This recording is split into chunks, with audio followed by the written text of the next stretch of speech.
Two men at work in a midwestern wood. Kenneth and Brian find some time on their hands. Their only form of entertainment is a Ouija board.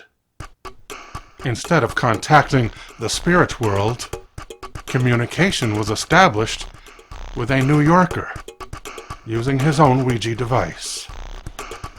That New Yorker is living on a parallel Earth.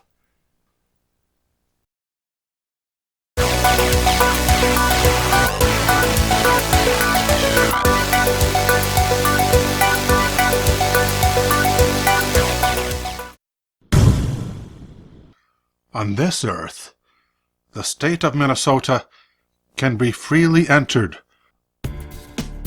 The land of 10,000 lakes that the Sioux Indians called the place where water reflects the clouds also exists on a different Earth.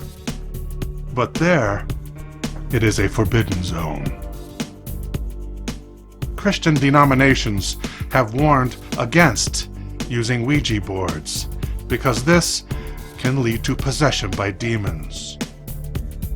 Inexperienced users are cautioned not to dabble in it.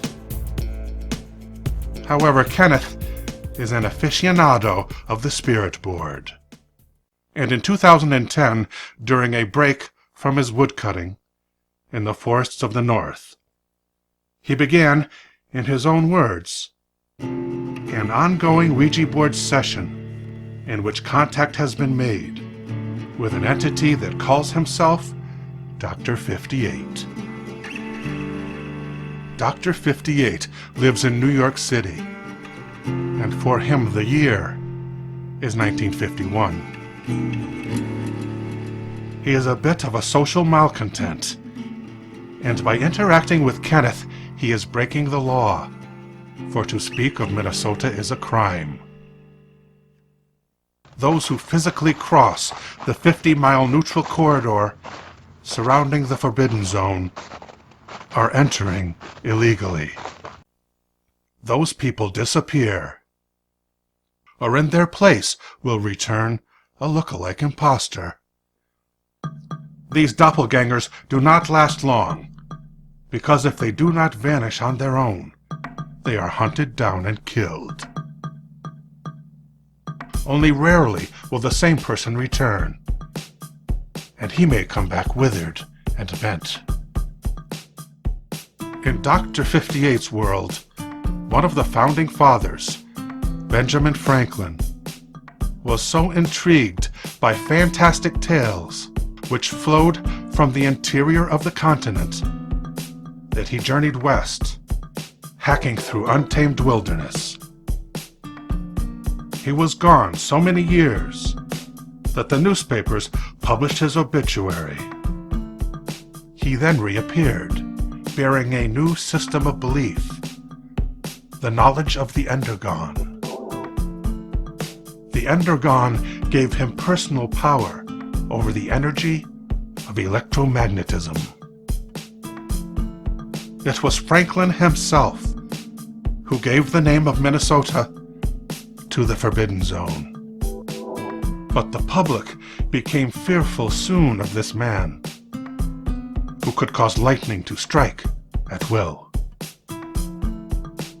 It was thought he had gone criminally insane when he used a weapon of mass destruction to level a small city.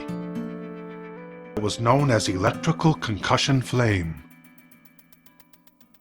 As a result, knowledge of the Endergone was suppressed by the government, and Benjamin Franklin was hanged.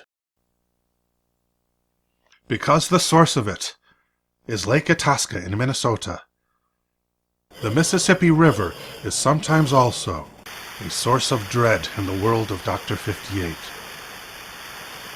In one incident, along one bank of the mighty Mississippi that was adjacent to prairie land, there appeared overnight a string of yellow vending machines.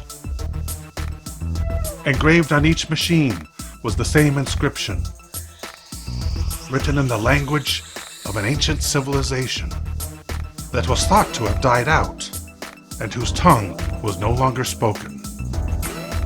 The inscription read roughly, "Against hunger." Mounted on top of the machine was a collector in the shape of the mouth of a trumpet, which drew and inhaled all manner of bugs and insects. For only the turn of a dial, the machine vended a small cake to be eaten, which was folded inside an organic wrapper. The American government used military troops to approach the vending units. The unit was an attempt to poison the populace or to make Americans into slaves by use of a drug. How these vending machines were made to disappear is a government secret. The Ouija device, through which Dr. 58 communicates, is much unlike the ones on this earth. He calls it the Oracle, and describes it as a tiny globe of glass filled with the oil of the seed of the sesame, a globe which is rolled upon the Hassas grid, marking the pictographs which convey the messages he receives from Kenneth.